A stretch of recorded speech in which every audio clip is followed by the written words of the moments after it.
à tous et bienvenue pour l'épisode 13 de la Weekly sur NBA, votre rendez-vous hebdomadaire, normalement tous les lundis, mais il y a eu ce week-end le All-Star Break, le All-Star Game. All-Star Game, bon voilà, on va pas trop en parler, voilà, surtout le concours de dunk qui a été d'un niveau affligeant, voilà, on va pas aller beaucoup plus loin. Donc, petite pause, c'est un jalon dans la saison NBA, là maintenant on rentre dans la dernière ligne droite. Les équipes qui veulent tanker et aller chercher du tour de draft, ça va sortir les chenilles et ça va être du grand n'importe quoi. Et ça va être des belles opportunités pour nous dans Soar. Les équipes qui vont vouloir aller chercher le haut de tableau vont vouloir rouler sur les plus grosses équipes et sur la majorité des équipes pour pouvoir avoir le meilleur spot en playoff. Bref, plein de choses et plein d'opportunités qui se présentent à nous dans cette dernière partie de saison qui nous mènera jusqu'au playoff et au play-in fin avril. On a trop hâte de voir un peu tout ce qui va se passer. Donc, bref, on va arrêter de déblatérer. On enchaîne tout de suite sur les perfs de la dernière Game Week. On commence tout de suite par la perf de cette dernière Game Week. C'est Donovan Clingan. Donovan Clingan qui a réalisé une masterclass sur un match énorme face au Utah Jazz. Utah Jazz dépeuplé et plus on va avancer dans la saison, plus ce sera dépeuplé. 23 points, 18 rebonds, 7 assists, 3 blocs, des stats partout. Il fait quand même un 65 juste avec un triple-double. Voilà, quoi, il a été ultra dominant. Il a fait le taf sur ce qui reste d'intérieur à Utah avec le management de Lauri Markkanen, Jared Jackson Jr. qui est déjà en season ending parce qu'ils auraient vu quelque chose au niveau du genou, donc au repos forcé. Utah, ça va être un gros banger sur les pivots adverses jusqu'à la fin de la saison. Et là, Donovan Clingan en a profité, mais on peut regarder quand même que globalement, il a fait une saison un peu timorée, un peu compliquée, un pic, et puis après, c'est resté sur une moyenne de 40, un petit pic à 48, mais bon voilà. Et là, depuis mi-janvier, du 49, 46, c'est un peu beaucoup plus régulier au-dessus du 40, avec deux gros pics, donc le 55 et le 65. C'est que la troisième fois qui passe les 50 sur un match d'NBA depuis le début de la saison. Mais il y a de l'amélioration, il y a du temps de jeu, il y a de la responsabilité qu'il prend, notamment au niveau du shoot et compagnie. Donc franchement, bonne pioche. Donc là, ça commence à être un petit peu haut en termes de L10, avec un L10 de 39. Mais bon, après, derrière, peut-être un match intéressant face à Jokic à surveiller contre Mark Williams et les Suns sur la Game Week. C'est pas la meilleure, c'est pas la pire, donc ça se peut se réfléchir à s'aligner. Le L10 de 39 est un peu haut, donc bon, à voir. Bon, après, sur les prochaines Game Week, c'est un peu plus intéressant avec les Bulls, les Hornets sans Diabaté, quoique sans Diabaté, à voir si c'est quatrième. Ça va jouer un ou deux matchs, hein, mais on en reviendra plus tard sur les Hornets sans Diabaté et sur les Hawks. Donc, hyper intéressant. On voit que son évolution, il va être à 40. Ça fait quand même un petit peu haut pour Clingan à aligner. C'est un peu compliqué. Mais bon, voilà, il a vraiment plus de responsabilités dans cette équipe de Portland qui continue de surprendre et qui va décrocher, pardon, surtout cette place de play-in qu'ils attendent fermement et qu'ils auront mérité sur la saison. Voilà, Donovan Clingan, c'est une bonne pioche sur les derniers matchs. Là, le L10 c'est un peu haut, mais il y a peut-être des choses à voir et qui peuvent être intéressantes. Le deuxième joueur, et je me fais un petit kiff, Jalen Brunson, qui était descendu très bas au niveau du L10. Il est descendu jusqu'à 29, je crois, 33, jusqu'à 33 de L10, il est descendu. Hyper bas pour un franchise player, voilà. Donc, dans la morosité des Knicks et du mois de janvier des Knicks, horrible, les 3 premières semaines des Knicks horribles. Voilà, il avait fait un petit 47 complicado, hein, mais bon, après, c'était à peine 30 et tout. Là, il est revenu, hein, notre ami Jalen Brunson, avec un 66 face à Denver, un 63 face à Indiana, un 45 face à Boston, donc, avec un L10 qui est aux alentours de 33, qui est alignable tous les jours en sous-lieutenant dans une chambre, c'est trop bien, donc on en a profité. À surveiller quand même, il se traîne toujours des petits bobos à la cheville, tout ça, mais bon, voilà, globalement, là, même contre Philadelphie, où il n'a pas fait un bon match du tout, il n'a pas, voilà, 3 sur 6, il n'a pas vraiment pris beaucoup de shoot, il a joué quand même 30 minutes, mais il a été complètement transparent. En même temps, il y a eu tellement une victoire énorme des Knicks, plus de 50 points, une des meilleures, plus grosses victoires dans l'histoire des Knicks face à Philadelphie en road trip, donc bah, il n'y a vraiment pas besoin de s'employer. Hein. Donc le 17 s'explique totalement. Et puis après, ben voilà, hein, un franchise player, il est à 39. Mais bon, voilà, entre Klingland à 39 et Bronson à 39, vous savez exactement qu'il faut aligner de suite et vous l'avez devant vos yeux. Game Week qui arrive, 3 matchs. Un match crucial, j'ai envie de dire, pour les Knicks, où les Knicks ont d'autres choix, n'ont pas d'autre choix que de gagner ce match face à Détroit, une revanche à prendre sur le match où ils se sont fait tabasser la gueule face à Détroit.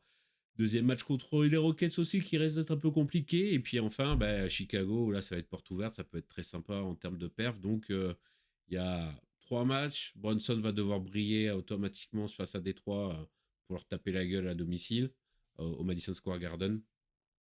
Il y a un message à envoyer à Détroit hein, parce que la première place pour New York semble quand même compliquée, à moins d'un miracle. Mais bon, on en reviendra de Détroit, ce qui s'est passé. Hein un peu plus tard.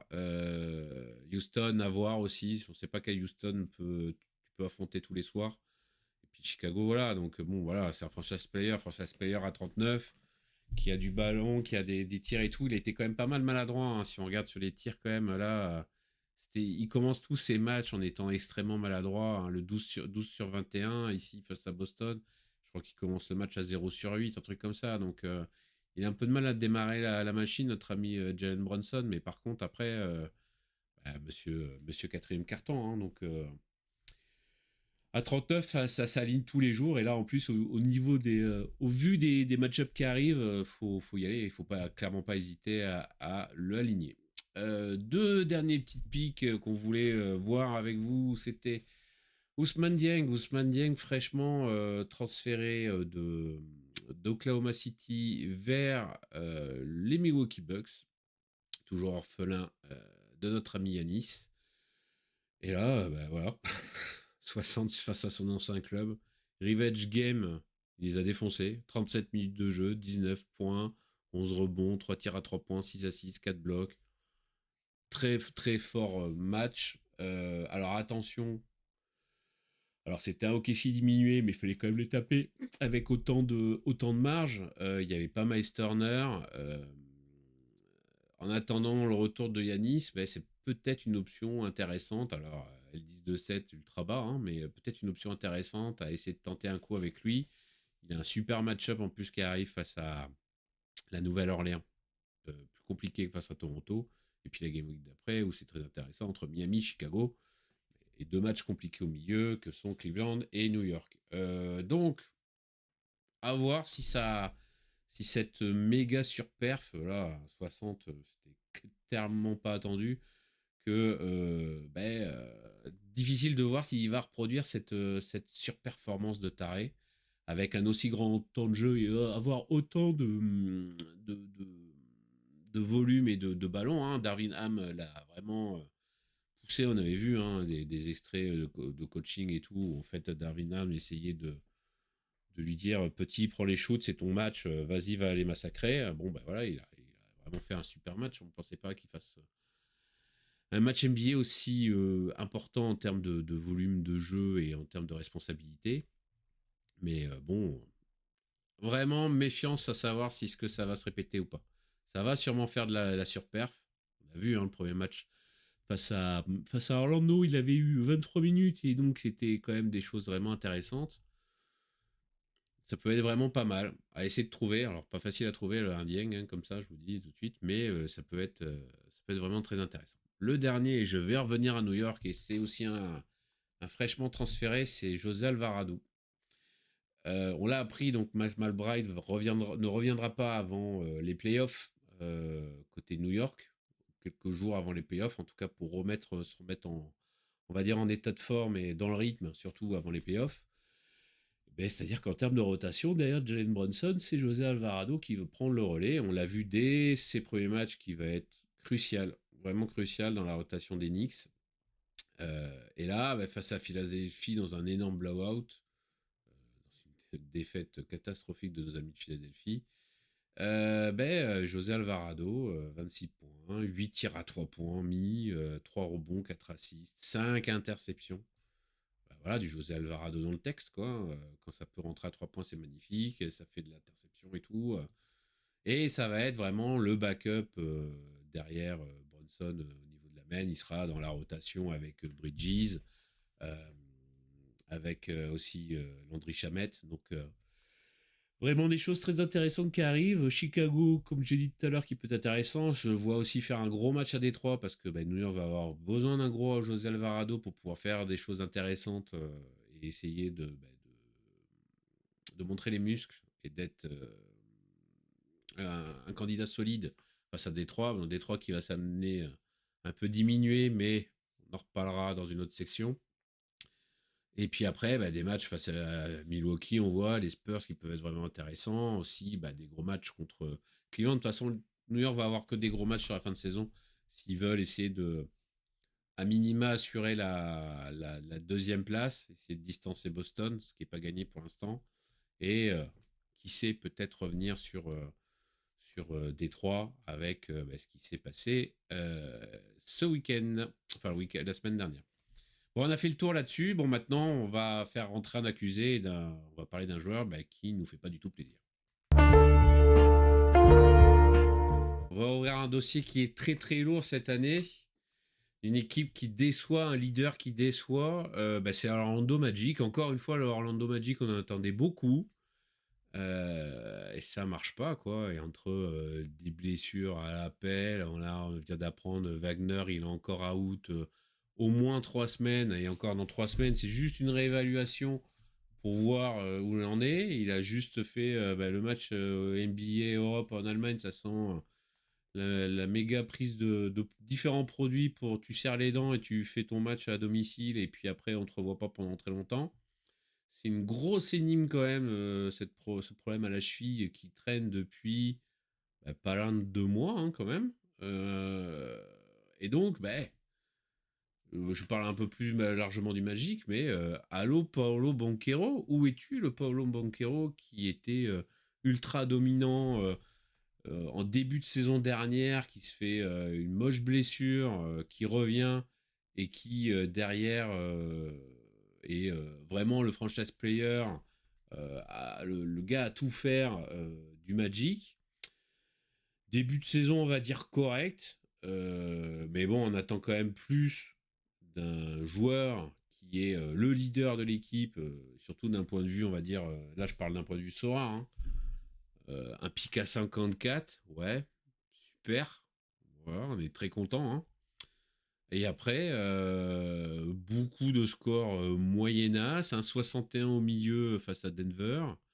Un après, derrière, bon, très moyennas, quelques pics, un pic là et un peu mieux là.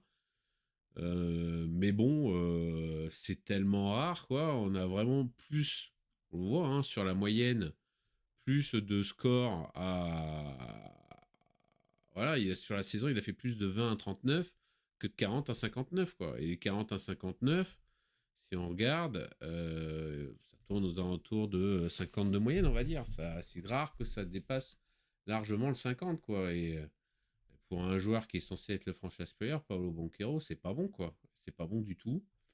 Et là, depuis début février, le mois de février, il est fantomatique. Je sais pas d'autres termes. Il fait 47 face à Utah, encore heureux, j'ai envie de dire. Mais après, derrière, 24 face à Milwaukee. On parle bien de Milwaukee. 5 sur 16 au shoot. Pareil, là, c'était double header face à Milwaukee. 3 sur 10 au shoot. Euh, Même pas énormément de stats périphériques, quoi. Et c'est pas Wendell Carter Jr. qui bouffe son volume. Là, pareil, 8 sur 13. Bon, ça avait vite tourné face à Brooklyn, donc il n'a pas eu beaucoup de temps de jeu.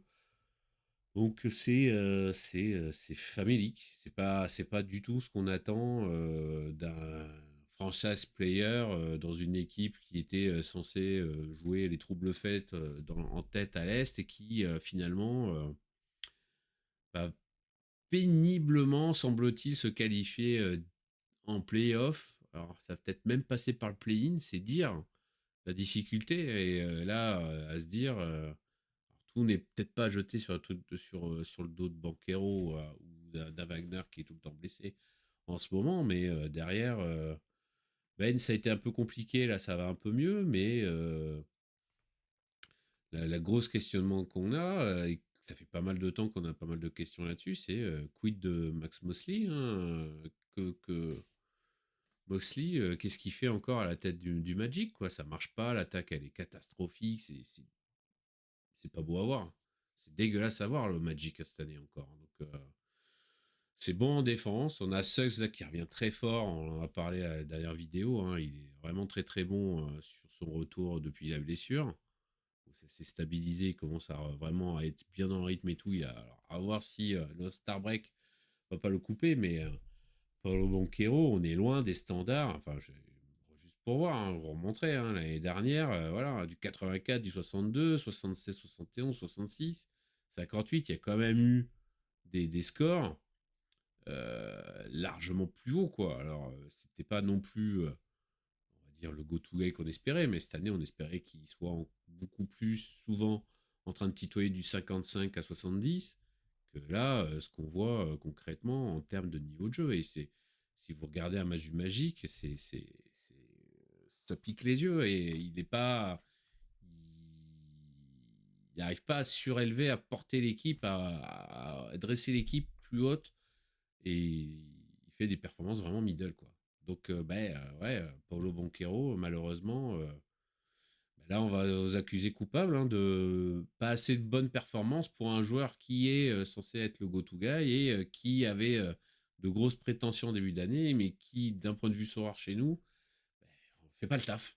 Donc voilà, malheureusement, Paulo Banquero, c'est coupable. Bon, on a fait le tour du dossier Banquero. Bah maintenant, on va parler des blessés et des suspendus surtout. Et oui, cette semaine, on va tout de suite aborder, pas des blessés, mais bien évidemment, ce bar fight de malade, encore une fois Détroit, au milieu de tout ça, dans une baston à Charlotte, grosse baston entre un échauffourée au départ entre Jalen Duren et Moussa Diabaté.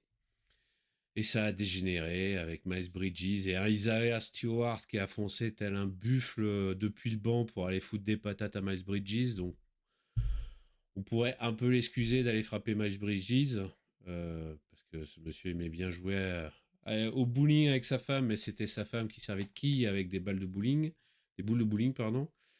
Mais bon, voilà, comme d'hab, ça a été du très très lourd, hein.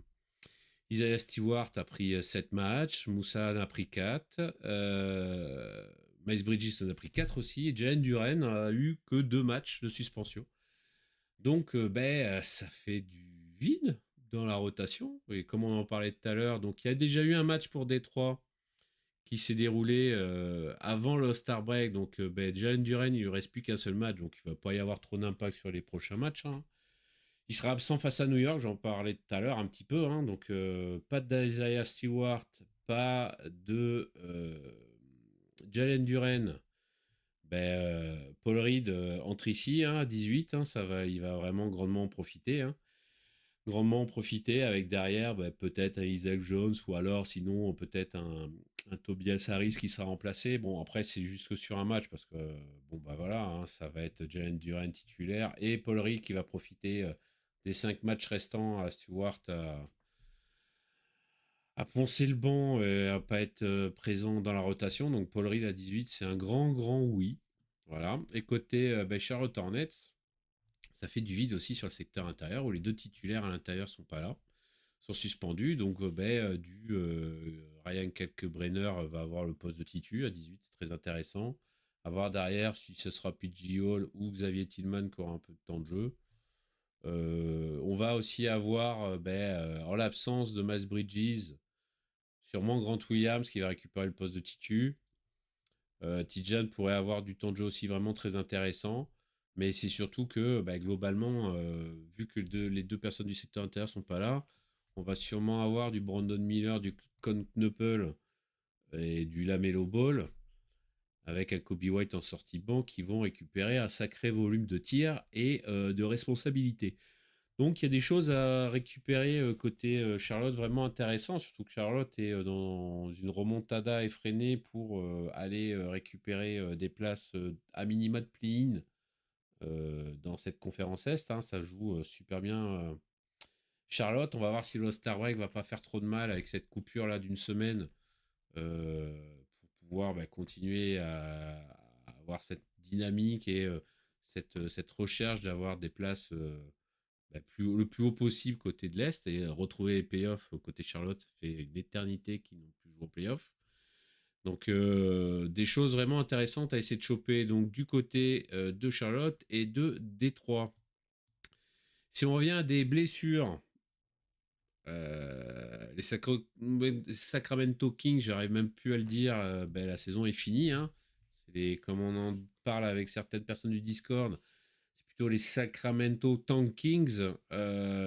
L'opération Tanking est ouverte, le char est lancé, le plein a été fait jusqu'à la fin de la saison. On a appris là donc que notre ami Zach LaVine, il est out pour le reste de la saison. Que notre ami Domantas Sabonis est out jusqu'à la fin de la saison. Dylan Cardwell, on vient de l'apprendre aussi, qui était dans la rotation potentiellement pour le poste d'intérieur. Il est out pour au moins 4 semaines. Oh là là, quelle saison des Kings. C'est une catastrophe, vraiment une catastrophe. Donc là, on a des opportunités encore une fois à saisir.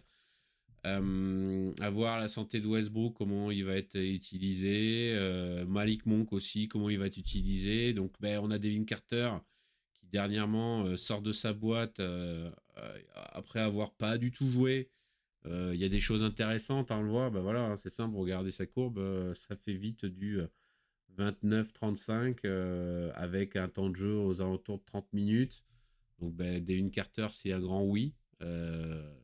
Surtout là, avec l'absence jusqu'à la fin de la saison de Zach LaVine. À surveiller vraiment, en plus, si Monk ou Westbrook sont out parce que ce sera les titulaires. Clifford, aussi Nick Clifford aussi qui a fait un très bon match. Après, ça a été beaucoup plus compliqué. Je sais de quoi je parle parce que je l'ai aligné. Où là, sur ce match-là, face à Utah, grosse attente, 1 sur 15 au shoot. If I speak, I'm a big trouble, comme dirait José Mourinho. Il a fait un super 54, où là, il avait été vraiment très adroit, hein, 12 sur 19, mais est-ce que c'est un feu de paille Il risque de récupérer du temps de jeu selon les absences à l'arrière, où il serait positionné en 3 avec un DeRozan décalé en 2. On a notre ami côté Sacramento qui est Keegan Murray qui va revenir assez rapidement et qui va sûrement récupérer du gros volume. Keegan Murray quand même à 27. DeAndre Hunter à voir, il s'était baissé lui aussi en arrivant. À voir ce que ça va donner. Bon, de toute façon, il y aura sûrement moins d'impact avec le retour de Keegan Murray. À voir comment donc Christie va essayer de faire quelque chose de ça. Est-ce que ce sera Keegan Murray en 4, Hunter en 3 avec un Russell Westbrook et un DeRozan. Et puis voilà, comme Sabo est out, bien évidemment le cocorico du Frenchie, Maxime Reynaud, qui a le boulevard jusqu'à la fin de la saison pour faire des bons trucs, être titulaire, avoir du gros temps de jeu avec un 17. Pour que Maxime Reynaud perf à max, il faut que le Brody, Russell Westbrook soit là parce qu'il va le servir et il va lui faire plaisir. Donc voilà quoi, donc il y a des choses vraiment intéressantes à récupérer du côté de Détroit, de côté de Sacramento, pardon, pour cette fin de saison. Dernier point dont on voulait parler d'une équipe, le Jazz aussi dans la même section que Sacramento. Le tank est allumé, il est en marche jusqu'à la fin de la saison. Kionte George, à voir comment il va jouer. Il nous a fait des méga surperfs, enfin vraiment très très en forme. On en a parlé lors de la dernière vidéo. Hein. Blessé à la cheville, ça va sûrement le gérer. Donc Isaiah Collier qui commence à avoir un trop L10 pour vraiment être très intéressant, ça va être plus compliqué. Parce que derrière, on a donc notre ami Jared Jackson, à peine arrivé, il est déjà out jusqu'à la fin de la saison. Donc en termes de titulaire, Est-ce que vous voulez jouer Kevin Lone à 19 ou Nurkic à 43? Non merci, merci mais non merci. Donc le Kai Filipowski à 25 peut être vraiment intéressant parce qu'il sera sûrement utilisé jusqu'à la fin de la saison pour voir ce que ça va donner, pour le tester un peu. Et Bailey, c'est sa saison de rookie, ça va jouer. Mark Cannon, c'est évident qu'il va être managé. Soit il jouera que 3 quarts temps, ou soit il sera out pour une raison obscure. Et puis là-dessus, du Brisson Sabo en sortie de banc, ça peut être intéressant et tout. Donc il y a quelques petits trucs à aller chercher. Je vais pas détailler tout après derrière, mais bon, All-Star Break oblige, il y a eu énormément, il y a eu une semaine d'arrêt, une semaine de vacances, de ressourcement, de soigner des petits bobos et compagnie. Donc on a beaucoup de retours qui arrivent. On a du Tyler Hero qui va revenir à Miami. On a encore voilà, pas mal de joueurs à surveiller. Il va falloir réellement commencer à prendre en compte les équipes qui veulent aller chercher un tour de draft sur la fin de la saison. On a vu que Indiana, sur des back-to-back, qui sont capables de foutre les 6 premiers jours de la rotation au repos pour des raisons obscures, pour laisser libre cours au tanking. Les Washington Wizards aussi, c'est pareil, ça va commencer à manager les Bilal, les Alexar, potentiellement les Kishon Shorsh et tout. Donc on a la deuxième rotation des Wizards qui peut être vraiment intéressante. Du Will Riley, du Bob Carrington, tout ça. Donc des choses à aller surveiller du côté de Washington, aussi en petits joueurs en sortie de banc, mais automatiquement aussi ce que ça veut dire, c'est que les équipes qui vont affronter ces équipes qui sont en mode tanking assumé, et ça va envoyer de la chenille très sévère jusqu'à la fin de la saison. Les joueurs de première, voire surtout de deuxième rotation des grosses équipes qui vont les affronter, ça peut être des petites bonnes pioches intéressantes parce que ça va vite finir en blowout et de la rotation en profondeur et du gros temps de jeu pour des secondes, voire des third units des grosses équipes qui sont à la chasse au classement pour avoir le meilleur spot possible sur la fin de la saison. Bon, voilà, on a fait le tour. Bon, maintenant, on va essayer de voir les petits L10 qui vont être intéressants sur la prochaine Game Week. Et oui, on va parler des petits L10 et encore beaucoup de petits L10. On en profite de la trade deadline et des nombreux échanges et des joueurs qui vont avoir du temps de jeu aussi parce que tanking, fin de saison, et on va laisser l'opportunité à des joueurs de se montrer, de voir ce qu'ils valent pour si on les garde, si on les prolonge, si on essaie de les trader pendant l'été. On va tout de suite balayer d'un revers de la main le cas des gens de Témoré. Alors, ils devraient revenir. Et elles disent de 0, donc ça peut être un banger absolu, mais bon, on ne sait pas comment il va jouer. S'il va avoir du temps de jeu, combien de temps? Est-ce qu'il va être limité? La place de qui il va prendre? Est-ce qu'il va manger du temps de jeu sur Jeremiah Frears? Il y a beaucoup encore trop d'inconnus en l'état à garder sous le coude. Sachant que, bon, voilà, à Nouvelle-Orléans, ça va pas durer très très longtemps. Ils vont vouloir aussi essayer de tanker parce qu'ils ont un pic. Ah ben non, c'est vrai qu'ils ont plus de pic. Donc bon, ben voilà, donc on a quand même donc plein de choix, plein de choix. Des joueurs donc qui doivent se montrer dans leur nouvelle équipe. On va commencer tout de suite par l'exemple d'un de ces joueurs-là. Ben, c'est Taylor Hendricks. Taylor Hendricks avec les 10 de 8. Super intéressant pour cette fin de saison. Il nous a fait un très gros match face à Golden State. Projet Utah. Utah a abandonné le projet Taylor Hendricks. On voit, hein, c'était vraiment famélique ses stats en sortie de banc et tout. C'était catastrophique. Et contre Memphis, il est arrivé et ça a été un peu compliqué sur les 2 premiers matchs. Mais là, il a eu 25 minutes de temps de jeu avec 15 points, 10 rebonds, 2 assists, 3 interceptions. Des trucs plutôt pas mal en 25 minutes. Game week en plus très intéressante où il va avoir un revenge game face à Utah. Donc sûrement devoir des choses à montrer, à remettre des pendules à l'heure, et après même un match contre Miami qui peut être vraiment très intéressant. On voit que même pour plus tard, après, ça affronte des équipes qui sont pas très très en forme, hein. Sacramento, Dallas, Indiana, donc beaucoup d'équipes qui tankent. Je peux mettre Golden State encore tout de suite, mais ça pourrait en prendre le chemin. Donc voilà, c'est vraiment, ça peut être vraiment intéressant les 10 de 8, avoir un gros temps de jeu à surveiller parce que bon, de toute façon, il se positionne comme une première option en sortie de banc sur le secteur intérieur, notamment derrière J.J. Jackson qui sera le titulaire jusqu'à la fin de la saison. Et donc à surveiller aussi le retour de Santi Aldama qui a été absent quand même quelques matchs dû à un problème à la jambe. Donc, Aldama de retour, un peu seul au monde, ça peut peut-être lui prendre un peu de temps de jeu ou un peu de volume à Hendrix, à vraiment surveiller sur comment va être utilisé Aldama sur le premier match face à Utah ce week-end. Deuxième joueur dont on voulait parler, c'est suite à ce qu'on disait tout à l'heure en termes de suspension, c'est Grant Williams. Grant Williams qui aura sûrement le poste de titulaire au poste 4 à la place de Miles Bridges. Et 10 de 13. Game week pas facile, hein. Rockets, Cleveland, par contre Washington, donc ça peut être vraiment très très intéressant. Alors après, je dis game week pas très intéressante, on a vu que, regardez hein, sur les derniers scores, le nombre de matchs gagnés par Charlotte, c'est vertigineux. Vertigineux. Et des équipes à l'est, des équipes à l'ouest chez eux. À voir ce que ça va donner. Sûrement Houston va vouloir prendre sa revanche ce week-end. Alors même si c'est à Charlotte. Cleveland, ça va être difficile pour Charlotte d'essayer de faire quelque chose contre Cleveland. Mais bon, Washington, ça peut être vraiment intéressant pour notre ami Grant Williams. Et puis après, il y aura le retour de notre ami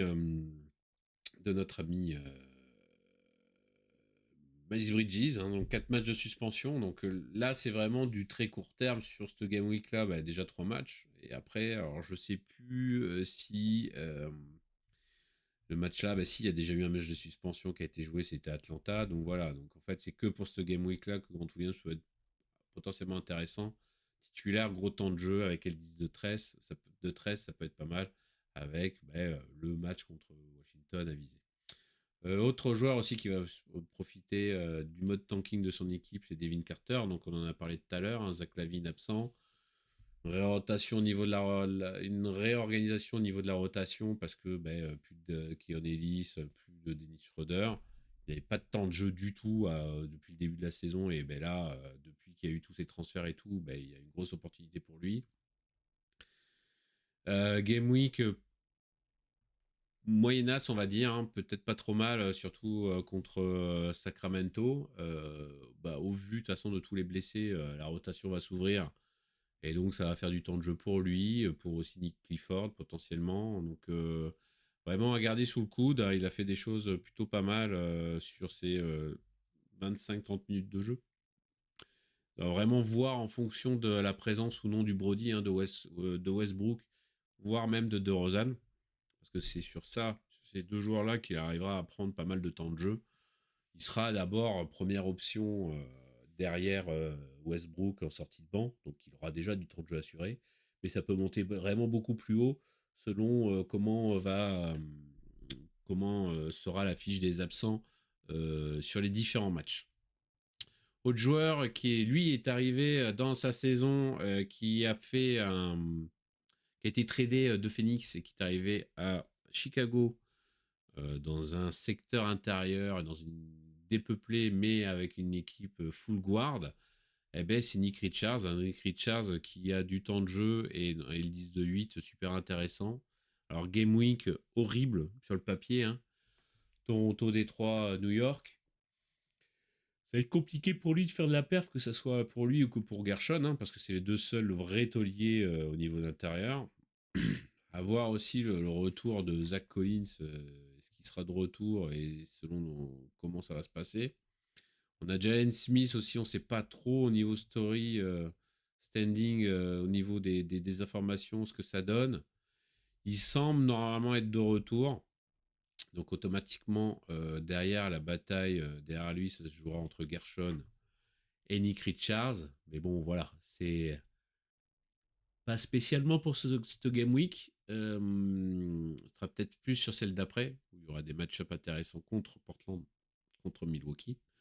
Là, sur ce week-end, les match-ups sont vraiment compliqués. Hein. Toronto, Détroit, New York, ça ne sera pas dans les premières options, très clairement. Après, on a le dernier cas extra qui est un petit peu plus au-dessus de 15, mais qui semble être vraiment un méga must-have. C'est notre ami Paul Reed. Paul Reed qui va donc profiter des absences contre New York. Il sera titulaire et il n'aura pas vraiment de remplaçant derrière parce que Durant et Stewart sont blessés. Et puis après, match-up intéressant face à Chicago, il sera en rotation derrière Duren en première option. Et puis après, pardon, il y aura, après, il y aura San Antonio, OKC, Cleveland, Orlando, enfin des choses vraiment très intéressantes qui vont arriver par la suite. Donc, des match-up à surveiller qui seront plutôt pas mal pour notre ami Paul Reed. Bon, on a fait le tour des TL10 qu'on vous propose pour les prochaines Game Week. On va maintenant parler des match-ups qui seront intéressants pour cette Game Week de week-end qui va être prolongée parce qu'elle commence dès jeudi soir au lieu du vendredi pour se terminer lundi soir. Les match-ups pour la Game Week qui commence donc dès ce soir, dès jeudi, pour finir lundi dans une Game Week classique, un jour d'extra grâce au Star Break. Alors, les équipes que l'on peut viser sur cette Game Week, on va tout de suite commencer par Atlanta qui a vraiment 3 match-ups très intéressants entre Philadelphie, Miami et les Nets. Donc, du Jalen Johnson tout droit, hein. À surveiller peut-être aussi du No qui peut être intéressant, Jason Daniels, tout ça, au Congo. Euh, après attendre Jonathan Kuminga qui a été annoncé avec un retour sous une semaine. Donc vraiment à voir comment va être intégré Kuminga dans cet effectif d'Atlanta. Après, qu'est-ce qu'on a d'autre de beau Boston, c'est pas foufou. On a les Nets, clairement non. Les Hornets avec ce match-up face aux Wizards qui va vraiment être très intéressant. Cleveland face aux Nets avec la nouvelle configuration de double tête de Nova Mitchell, euh, James Harden, qui peut être plutôt pas mal. Donc à voir sur Cleveland, ça peut être bien. Surtout que OKC finalement, là en ce moment c'est plutôt pas mal d'affronter OKC qui est pas très très en forme. On n'en a pas parlé, mais normalement Jalen Williams devrait être de retour.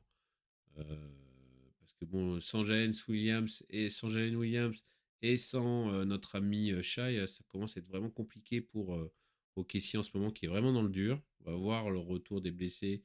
Est-ce que AJ Mitchell de retour post-blessure, est-ce qu'il va revenir là aussi? Ça pourrait être vraiment intéressant. Denver, 3 matchs, hyper intéressant pour le Joker, hein. Clippers sans intérieur,